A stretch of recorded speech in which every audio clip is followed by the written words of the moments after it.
Layout and composition. In a way, they're the foundation of design. They give your work structure and make it easier to navigate, from the margins on the sides to the content in between.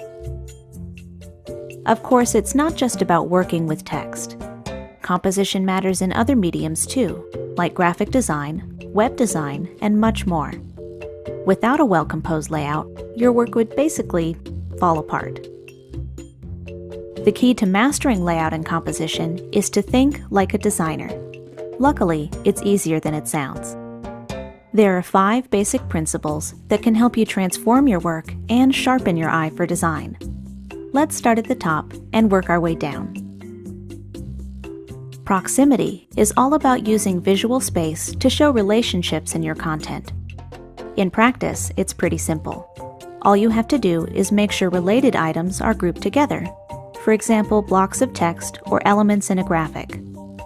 Groups that are not related to each other should be separated to visually emphasize their lack of a relationship. All in all, this makes your work easier to understand at a glance, whether it's purely text or something more visual. White space is an important part of every composition. Now, this doesn't mean literal white space.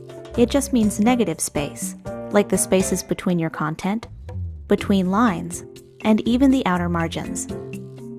There's no one way to use white space correctly, but it's good to understand its purpose. White space helps you define and separate different sections. It gives your content room to breathe. If your work ever starts to feel cluttered or uncomfortable, a little white space might be just what the doctor ordered. Alignment is something you deal with all the time, even if you don't realize it. Whenever you type an email or create a document, the text is aligned automatically. When aligning objects by yourself, for instance images or separate text boxes, getting it right can be tricky. The most important thing is to be consistent. Let's take a look at what that means. It might help to imagine your content arranged inside of a grid. Notice how there's an invisible line centering each image to the text? Each grouping is also evenly spaced and aligned, with equal-sized margins. It's that attention to detail that makes the composition easier to navigate. Without consistent alignment, your work could start to feel disorganized. Contrast simply means that one item is different from another. In layout and composition, contrast can help you do many things. For example, catch the reader's eye, create emphasis, or call attention to something important. There are lots of strategies for creating contrast.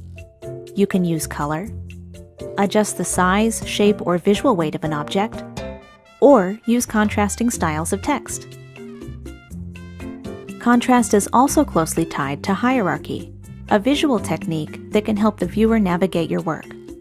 In other words, it shows them where to begin and where to go next using different levels of emphasis. Establishing hierarchy is simple.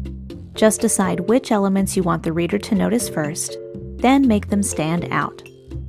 High-level or important items are usually larger, bolder, or more eye-catching in some way.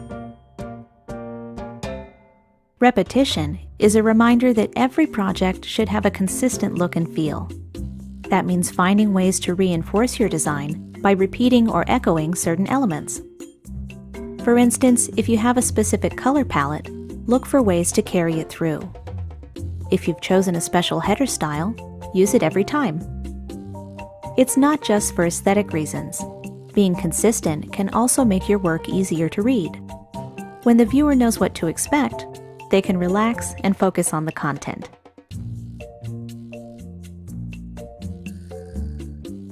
In many ways, layout and composition are the unsung heroes of design. It's easy to overlook their role, but they're part of everything you do. A nudge here, some extra white space there, and voila! With a little attention to detail, you can create beautiful, professional-looking compositions.